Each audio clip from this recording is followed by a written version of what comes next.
I'm Tanya Fox, and you're listening to Fox Talks Business Podcast. I started my career in the corporate world, but always played to my own tune and loved to think outside of the box. This didn't always serve me well with the bosses, so I made the decision to become an entrepreneur. And that little seed of entrepreneurial curiosity continued to grow as I branched out into retail, service, and franchise businesses. Now, I have been fortunate to have amazing successes in the last 2 decades, but they did not come without some really big failures and even bigger lessons learned. And that's why I started this podcast, not just to share the failures, but to show you how you can turn every failure into a success. We're going to hear from some amazing humans from around the world that are going to share their stories of the good, the bad, and the motivational entrepreneurial life has to offer. After all, life is too short to make all of the mistakes yourself, so why not learn from each other? And of course, we're going to have some fun, because as I always say, well, you know what? I'll tell you that at the end of the episode. Hey, Foxy listeners. So this episode we're doing slightly differently for all those who like watching us on YouTube is I'm actually recording when I do the solo episode. So a lot of you have been asking for that. So here they are. So in today's episode, we're going to be talking about going back to reality. And the reason I wanted to do this episode is I think that there's a lot of people that feel kind of the same in some of this as September rears its head towards us. And we kind of are sloughing off our summer relaxation and having to get back into the scheme of, just the fall weather and getting really back down to cracking down to work. So I wanted to tell you a little bit about what my Septembers are like to see if any of you can relate to them. So I have to say, I hate September. It's a very stressful month for me. Summertime is enjoyable for me. I get to do a lot of camping and kayaking and sunning and walking, a lot more walking than what I can do in the weather, doing some reading and relaxing and just taking a lot of time to catch up on feeling like I'm not rushed into doing things. I don't have really much of a schedule and I'm a lot more free with my time in July and August. Now, September rears its ugly head, and I have one son, which you probably have heard of him in quite a few other episodes, and he's in high school now, going into grade 10. Where has the time gone? My goodness. But, towards the end of August, beginning of September, it's, going to get school supplies. Schedules are starting to change now. Having to, really revamp my whole schedule and looking, so far ahead at the next 10 months and what days do I need to mark off and what is his schedule is going to be like. Now I am having to, change my morning schedule, which, feels like an eternity that it's been me being able to get up and having the house quiet to myself and, sitting in my favorite chair by my bay window and reading with my cup of coffee and really just enjoying my mornings. And that's now going to switch to get up. You need to get up. Okay, this is the third time. Get up. You need to get dressed. You need to get ready to school. Go brush your teeth, eat your breakfast. Let's go. Let's go. And there's that eternal dread that I know is going to happen. And I want to, I want to put the disclaimer out there that I know every year I'm like, it's going to be different. You're going to be responsible for getting yourself up. You got to start making your own breakfasts. It never happens. Like in all reality, I'm going to be honest with you guys. It hasn't happened. He's 14 and it hasn't happened. Almost 15.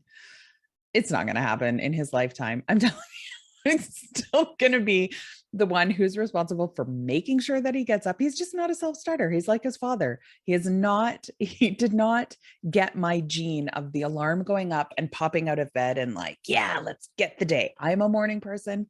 He is an afternoon person like his father. So there's all of that goes into it. And there's also the point of I'm really kind of used to having him home. So the house is really going to feel kind of lonely. Now, again, he's a teenager, so I don't see him much. He spends most of the time in his room, but it's just that feeling of having him around, having another body in the house. And, and those times that we used to have lunch together and all of those stuff. And so sort of changing that. And, and then picking them up from school and dropping them off. And, you're like, okay, now there's all these other to-dos that are now being added onto my list, being added onto my morning routine. And now I have to worry about someone else. But what happens every September as well is my husband and I own a Taekwondo studio.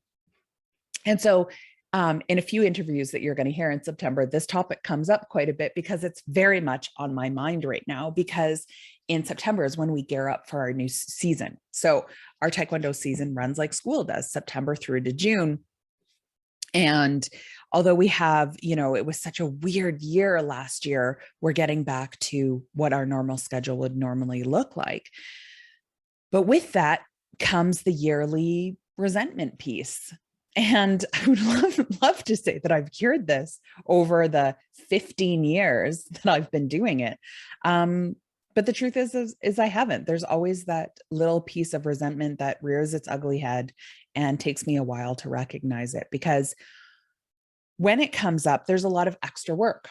There's registrations that need to come in. And I took that role on. I don't know what I was thinking, but I did. I love organizing stuff, so I took it on. So all the registrations that come in, I deal with it. I deal with talking with people, answering questions. So there's that extra component that gets added on usually around mid-August and continues, through till almost December. And, so there's the registrations, there's entering it in, there's the fee schedule, there's updating the website, there's newsletters, there is, my evenings now become gone, quite a few of them, because of course I go and help my husband out at, at this business. So I'm there for most of the evenings. With that comes having to arrange different food schedules, because now I'm having to make sure that I have prepared meals because I'm going to be gone. And then there's that extra component piece where I have to make sure that my son's doing what he needs to do, whether he's coming with me or staying at home that night or whatever the case may be. So it really becomes this sort of very hard schedule to get back into, because you go from, relaxing and having your evenings and me just being able to handle my schedule and my other businesses however I want to, whenever I want to really being squished in my time, and having to accomplish everything I need to accomplish for my businesses, for my hobbies during the day, because my evenings are now being taken. So with that comes that resentment piece of going, why do we do this? Like, why do we still have this? I hate this. This is, it's so much stress, and it's so much like, I want to have my evenings back. And I moan and I groan and I complain, and I annoy my husband for about a month or so. The truth is that usually around October, it doesn't really take me too long anymore. I realize why we do it. I see the kids' faces that come in, the ones, our key demographic for that is, those kids that don't feel like they belong anywhere else. And I see them, and I get to chat with the parents, and I get to watch these kids grow. And, this is a very interesting business in the fact that I've seen kids that have started, when they were 6, and are now graduating from high school and heading off to university, and having kids that have been with my husband since they were 6, and I knew them when they were little, are now married and starting their family, and it really is it's our extended family. And we get so involved in all of our students' lives, and it's an honor to be included in so many families and in an aspect of what they do. And that gets that takes the sting and the resentment and all of that stuff away, because I really do enjoy and love the time that I get to spend learning, exploring, and just watching these amazing human beings grow into the person that they want to be. And it really is, it is a privilege. However, that doesn't exclude the resentment that rears its ugly head in September. And I feel it coming again. I feel that dread of September. And I see the posts on social media that everybody's like super excited. Kids are going back to school first day. Woohoo. And there's a part of me that's like, I'm excited. My son's an only child. So I'm excited for him to get back, to be able to see his friends again, be able to take some cool courses like the mechanics and the woodworking and fabricating and all those other things that he missed out on this last year. But I'm going to miss him because he's an only child and I'm a little attached to him. And at him being, 14, I realized that there's, very few years left where I can really force that time that he has to spend with his mom, because he is turning into the amazing human that he wants to be. So here are 3 things that I have decided, and I will keep you posted on how this is going, but there's 3 things that I am, trying out this year, to hopefully lessen the resentment that I feel every September. That I feel it's right here. It's right at the bottom of my throat, where my throat sort of meets my neck. It's that like little divot right there. That's where I feel it's it. It's just like, oh, September. Oh, let the craziness begin.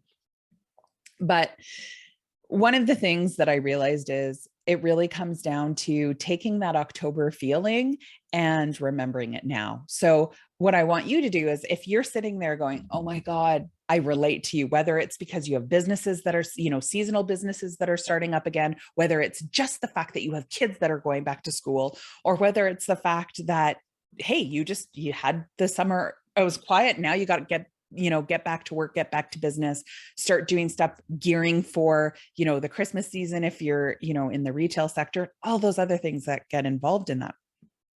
Really start putting things into perspective when you start to feel that overwhelm. So that might be, like I said, remembering those feelings in October of all of the excitement of the kids that I get to meet. And part of that is me actually, changing the way I'm doing some of my social media and realizing I need to put those out. I need to put that excitement, those students, those kids, that feeling, that euphoria that everybody's feeling as they're getting back to stuff, as they're coming back to see us. Some of them haven't seen us for a couple of months. And so we get the hugs and oh, Mrs. Fox, I missed you so much. And, is remembering those, writing those down so that I can go back to that and go, okay, you're feeling overwhelmed, but there's a purpose. There's a reason why you're here. This too shall pass. So really take the time to, 1, put things into perspective, whatever that means for you. And then 2, the thing that I suck at, really suck at, taking time off. I'm going to be doing that this year. So I've actually gone in and blocked all of my weekends and going, I'm not doing any of the weekends of September. Now, this is both, professionally and personally. And I don't usually do the personally one, but I'm not doing family activities in September because it's too much. It can be too much. So I'm really trying to be cognitive of going, I'm taking these weekends off so I can have time to recoup, so I can be there for the weekend. Not to say that it's going to work all of the time. There might be little things that I'm going to do, family activities that I'm going to go out on, but really trying to make a conscious effort of seeing that on my calendar. You have to take time off, and not working on my business stuff on the weekends if I at all can help it, because there are going to be times that it pops up, or times that I'm just sitting around and I really do want to work on something for my business, the creative stuff, doing templates and all of that other stuff. I really do. It's like a pastime for me, but really making sure that I'm getting all of the stuff done that I need to during the week. So on the weekends, I can have those coffees sitting in my favorite chair in the window and just enjoying some reading time. And really time blocking. I hated when people used to tell me, do you time block your time? Blah, blah, blah. I never understood what it meant. And I would try everybody else's solution. Do this in the morning, this in the afternoon, this structured out. And I tried all of the things. I did all of the things. I tried all of the things. None of the things seemed to work because they weren't for me. So when I say time blocking to you, what I want you to do is really just take a look at what works when. Are you a person that works better in the morning or in the afternoon? I am a morning person. I can get so much jam-packed into my morning.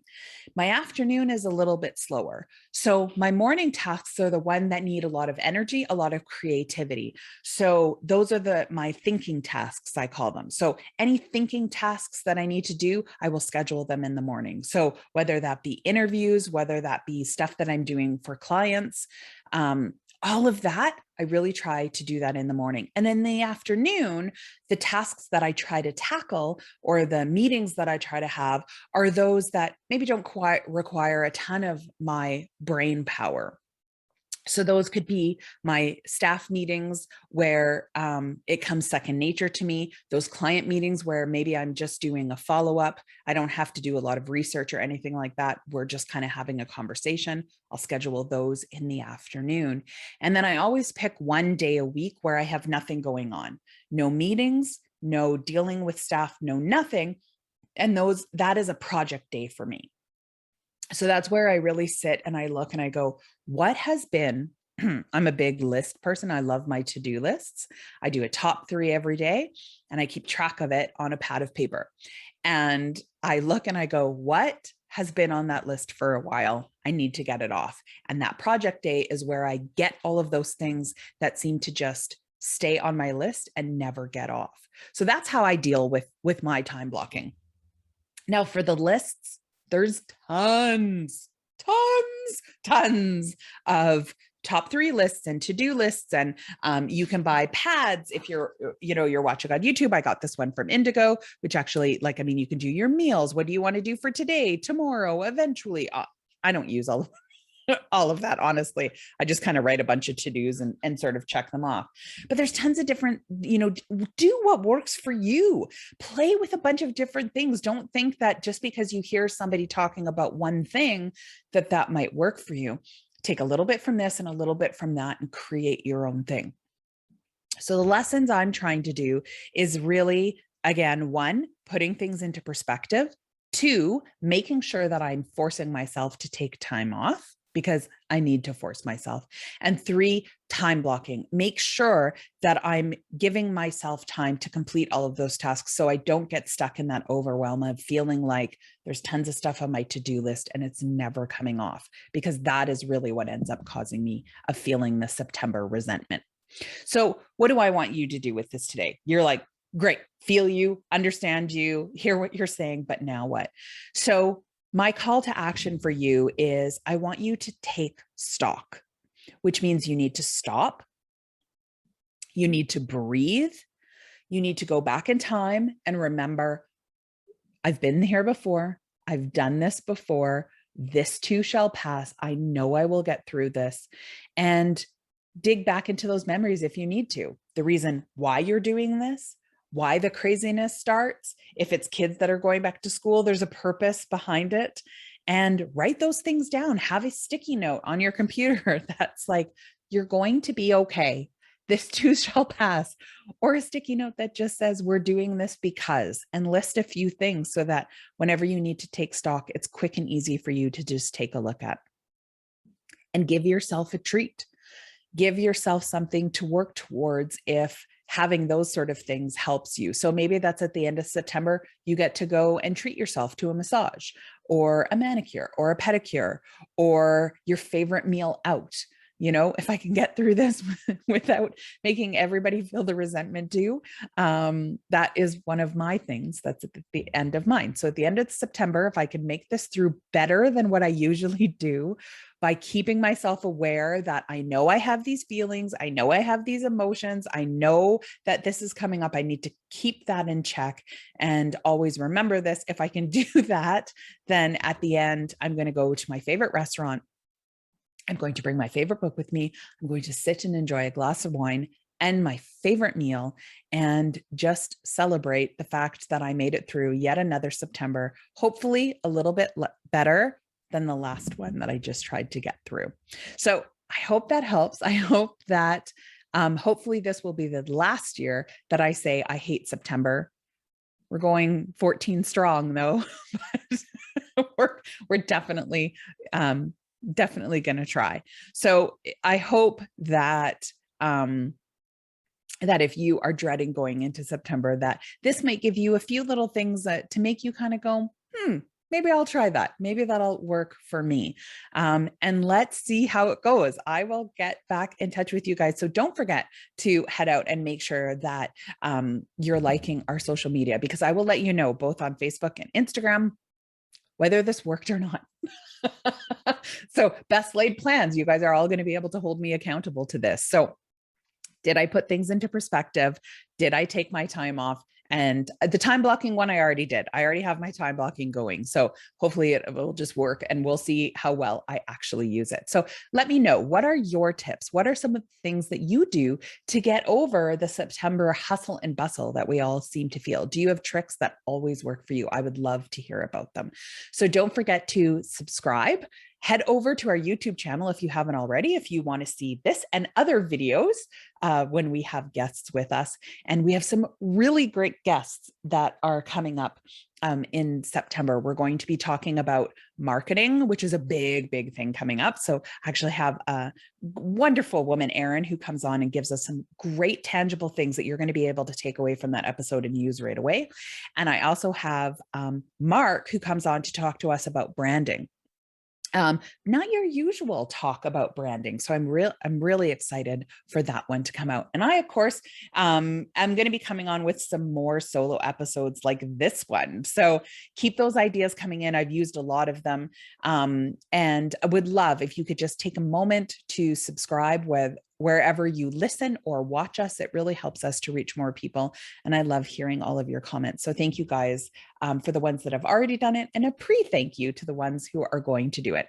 So no matter what you're doing today, whether you're trying to hope that this will be the last time you ever say, I hate September, or whether you are gearing into this with the excitement of parents being able to finally have your kids out of the house and be someone else's problem, make sure that you find time to have fun. Because as I always say, if you're not having fun, why are you doing it?